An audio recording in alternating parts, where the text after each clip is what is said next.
Jadi nanti kalau kita mau dakwah, mau silaturahim ke rumah-rumah, terasa berat. Kamu jangan aneh, Pak, saya itu kok masih berat apa rasanya? Nabi Musa aja berat apalagi kamu. Tapi Nabi Musa itu walaupun berat, terus doa, akhirnya enggak berat. Rabbi syrah li sadri wa yassir li amri wahlul 'uqdatam min lisani yafqahu qawli waj'al li waziran min ahli. Jangan Harun, tapi ya siapa yang kamu tuju, mintalah teman kepada Allah. Ya Allah, ini manusia-manusia di kampung ini semua hamba-hambamu semua, hatinya Engkau yang mengendalikannya Allah. Maka kirim beberapa orang untuk menemani saya dalam 2,5 jam. Insyaallah malaikat. Dalam 3 hari. Insyaallah malaikat. Dalam 40 hari. Insyaallah.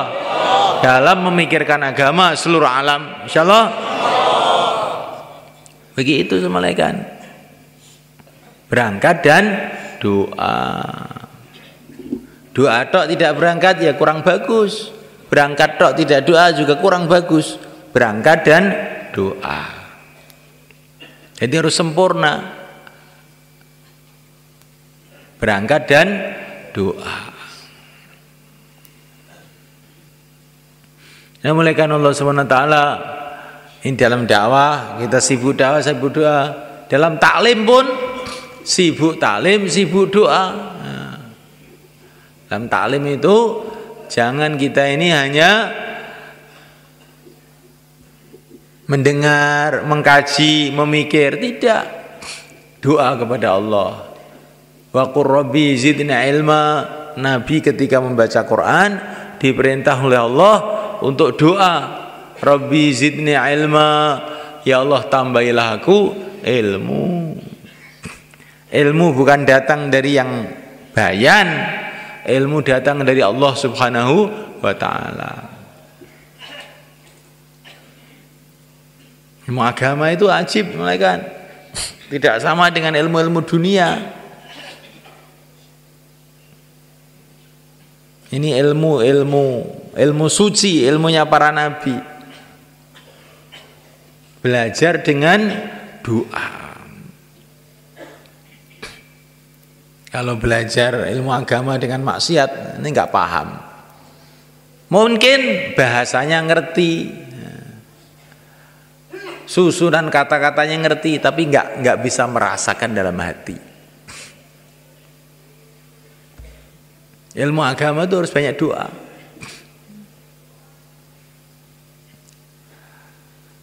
Ayatnya sama, yang membaca sama, yang mendengar nanti beda-beda, Allah kasih kefahaman. Dalam tafsirnya Ibnu Atiyah itu dikatakan, ada satu riwayat, ketika turun ayat alif, maka Nabi itu mendengar Jibril membaca alif, na'am, iya, lam, iya, mim, iya. Nggak ada orang paham ini. Ya apa kok dijayakan, tuh ada apanya di situ itu? Di tafsir mana saja alif lam mim yang tahu maknanya hanya Allah. Sebetulnya bukan begitu. Hanya Allah dan orang-orang yang dikasih tahu oleh Allah. Nabi itu dikasih paham oleh Allah, sehingga alif itu maknanya apa, tapi Nabi tahu. Naam, yo. Lam, yo. Nggih. Nah, orang lain nggak paham.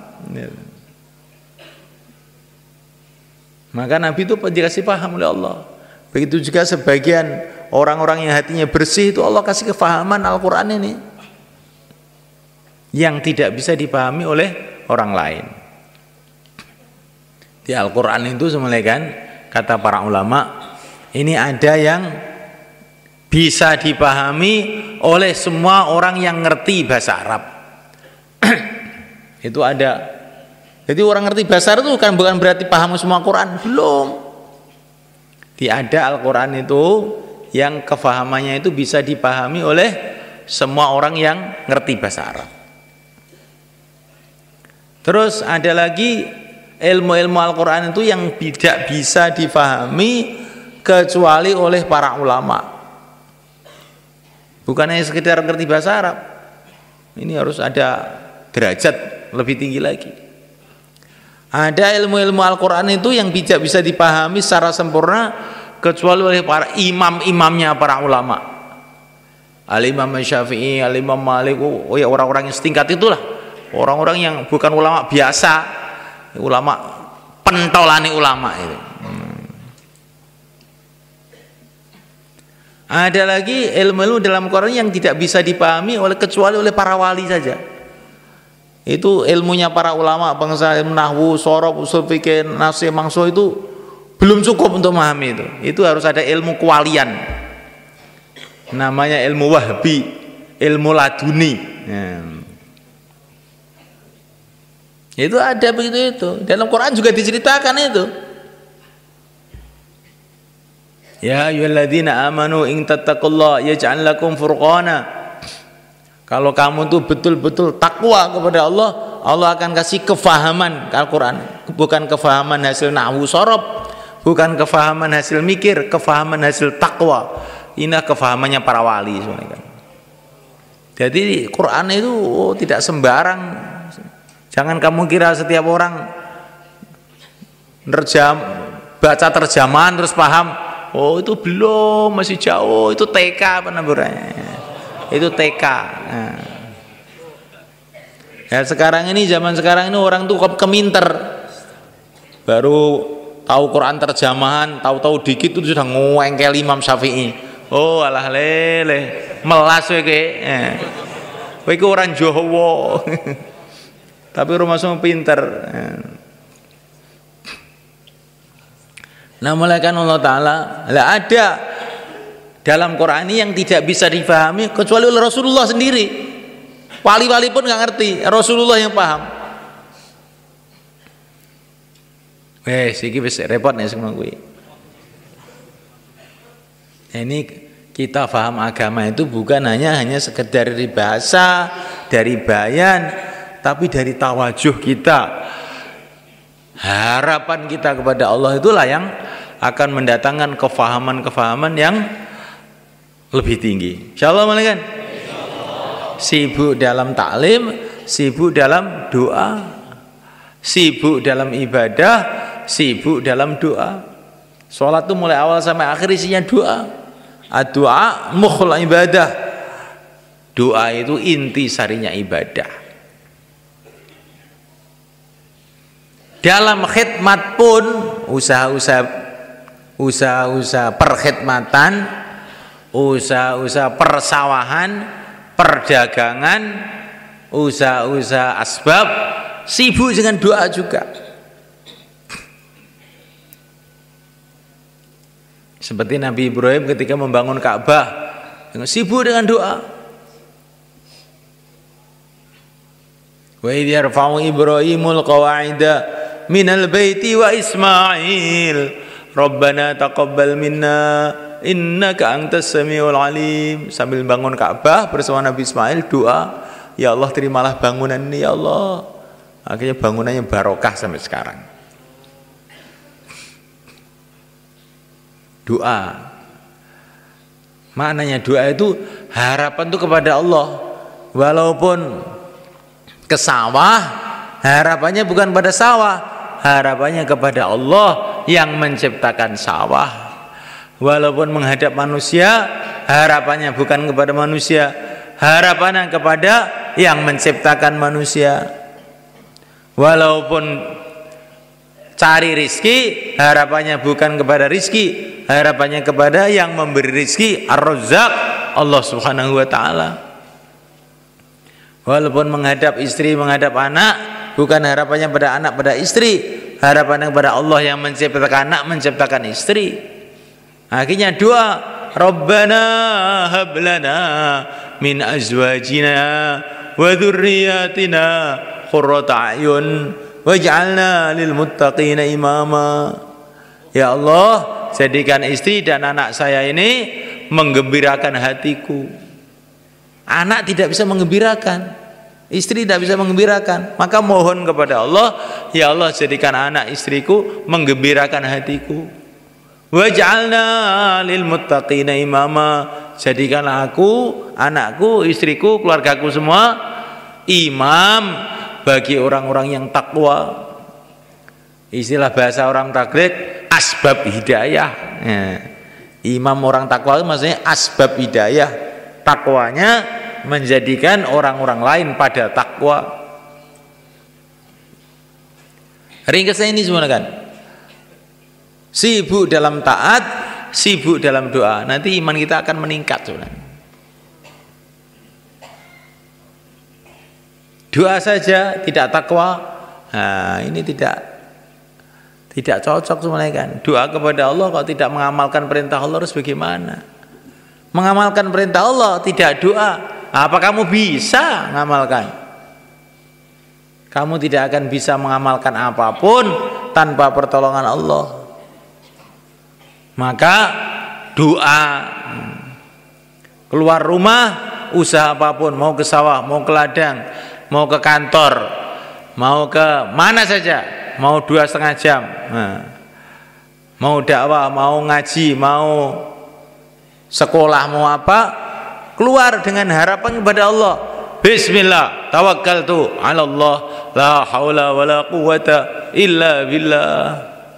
Barang siapa keluar rumah dengan doa Bismillah, dengan nyebut nama Allah, tawakkaltu 'ala Allah, aku bergantung kepada Allah, la haula wala quwwata illa billah, tidak ada usaha, tidak ada kekuatan kecuali dengan pertolongan Allah, maka malaikat-malaikat mengatakan hudita wa kufita, kamu dapat hidayah dan kamu akan dicukupi oleh Allah. Gitu semuanya kan. Pokoknya ndonga neng ndi kan ndonga. Sibuk dalam taat, sibuk dalam doa. Masuk masjid doa. Ayo, tadi masuk masjid ke sini tadi doa apa enggak? Tandanya doa, kamu tidak ngantuk sekarang. Dan kalau ditaskil mudah berdiri, itu tandanya kamu tadi masuk itu doa. Tapi kalau ngaji ngantuk, ditaskil berat, tandanya tidak doa. Loh, tadi saya doa, doanya kurang sungguh-sungguh. Kalau sungguh-sungguh betul, akan mudah amal. Insya Allah malaikat. Keluar masjid juga doa, masuk masjid doa, masuk WC pun doa, keluar WC pun doa, mau tidur pun doa, bangun tidur pun doa. Pokoknya orang iman ini sibuk dalam taat, sibuk di dalam doa. Untuk itu bagaimana? Kita perlu latihan. Latihannya bagaimana? Sekarang latihan keluar 4 bulan untuk supaya kita ini sibuk dalam taat, sibuk dalam doa, sehingga iman kita meningkat, sehingga iman kita meningkat, amal kita meningkat, akhirnya Allah berkati kehidupan kita di dunia dan kehidupan kita di akhirat yang selama-lamanya. Dunia ini sebentar saja semuanya kan. Hari ganti hari, bulan ganti bulan, tahu-tahu sudah hampir meninggalkan dunia. Orang yang bangga dengan dunianya pasti akan kecewa. Ada orang kaya, orang kaya bangun rumah, bangun supermarket. Nah, orang kaya tadi ketemu sama temannya. Ini orang kaya ini juga dulunya orang pondokan. Ketemu sama temannya, ya temannya ini sekarang agak jadi kiai begitu. Ketemu orang kaya tadi, dia bangun, bangun duitnya banyak, mobilnya banyak. Maka temannya itu mengatakan, Assalamualaikum, Masya Allah kamu sekarang rumahnya bagus-bagus ya, mobilnya bagus-bagus. Iya.